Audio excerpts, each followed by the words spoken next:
I'll give you a hint. It's not about Temple, and it's not about McLean. This is Shirley. It's currently available on Netflix and has audio description done by Descriptive Video Works, and the audio description is excellent. I think this is going to be on my top 20 list at the end of the year. We'll talk about it in a second, but first, let's get into the film a little bit. What's it about? It's about Shirley Chisholm. You remember her from history? Literally history. She's probably in your history books. Hopefully you learned about her in school. She's technically the first female to run for president. She was also the first Black woman to be elected to the House of Representatives. And yeah, this is a story about her. It's not a full biopic in the traditional sense of, let's go back to the childhood and see what she did as a kid and be like, where's that inspirational moment as a kid? And with their parents sitting there and being like, Shirley, one day you're going to do something special. No, it doesn't have, thank God. This does not have, I hate this. This one is focusing just on a window of time, which is her political career. So at this point, she's already married. She already has a life set for her. And she has just joined Congress. And now she wants to be president. Now she wants to just keep moving the line forward. She is determined. She is fierce. She's strong. And this film is directed by John Ridley. And it feels like something he would direct that has sort of that social change theme that runs through it. And Regina King plays Shirley Chisholm. She does a great job here. We get to run the gamut of her performance from just standing there sort of at the beginning, and she's the only Black woman in a sea of a whole bunch of white men that have been elected to the House of Representatives at the same time as her. And at the time she was elected, I think they gave the statistics at the top of the film, 14 white dudes and 14 females and 5 Black men or 5 Black people in the whole House of Representatives at the time, something like that. It's very very small, very non-diverse House of Representatives at the time. So she broke the mold, and then she decides to run for president, and she gets some people involved, and we follow that story, and that's what this is. So it's got a bunch of different actors and performers in it, including Terence Howard, who pops in here. But the big one that I think everybody's going to notice is Lance Reddick. This has to be Lance Reddick's final performance. I don't know how many more things he possibly could have had filmed in the can.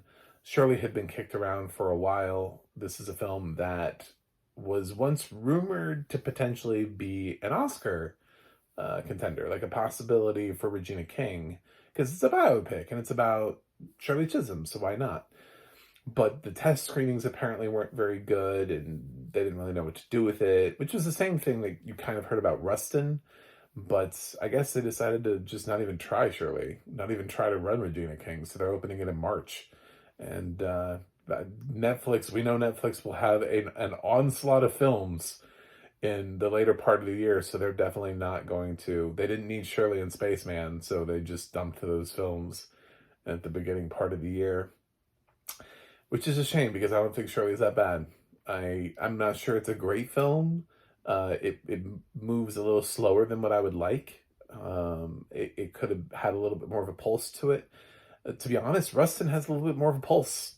It just moves a little bit quicker. It gets through the life a little bit quicker. And that's what I like about it a little bit more. Coleman Domingo's performance is also just bolder, grander, and brighter. Regina's is more nuanced and a lot of fighting and standing up and tough woman, and it's a solid performance. It's just a completely different type of performance. So they had 2 biopics, and they went with one of them. Two biopics that supposedly didn't test well. I liked Rustin, and I think Shirley's okay. So I think the fact that it didn't test well, I don't know what that means, but it should have tested fine. Anyway, the audio description here, like I promised I really wanted to talk about, is delightful. It's so good. It is everything audio description needs to be. It goes all in on character descriptions. This has some of the best character descriptions, hairstyles, what people are wearing, what they look like. Everybody is so well described, and we move through the film and it tries to keep that level throughout the whole film, always telling you as much description as it possibly can, and it's always really good audio description. It's the attention to detail here is very high as to what Shirley's wearing, and how I believe they used the word houndstooth one time, and I was like, wow, that's specific.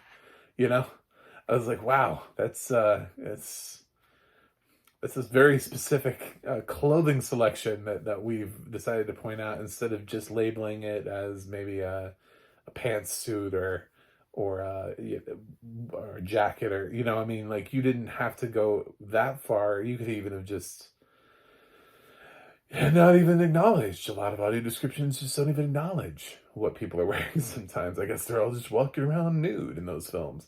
But here, there's a big attention to detail, and I appreciated it very much. So thank you so much to the team at Descriptive Video Works for working on this film. It also sounds great. It's mixed really well, and there's a lot of text that has to be read, especially towards the end, stuff we wouldn't get otherwise. That where are they now stuff, what happened to these people? Where did they end up? I really dug the song at the end. I don't know what it is. I don't think it's going to matter, because I don't think it's going to get nominated for Best Original Song, but it was pretty cool. I was too busy trying to catch the names for the audio description, and not Shazamming, and then it was a bunch of names I'd never heard of. I was expecting at least somebody I'd heard of before, but I didn't hear anybody. So congratulations to new people for working at Descriptive Video Works. Yeah, subscribe, because I talk about audio description. That's why you should be here. And I think this is worth watching. I do. I think Netflix has a film that they didn't have any faith in, and it's a little longer and not paced as well as I would like, so I can't quite sound the trumpets in the horn. But at the same time, I found it rewarding, and I felt like I learned more about Shirley, and I learned more about this time in history, and I appreciated that.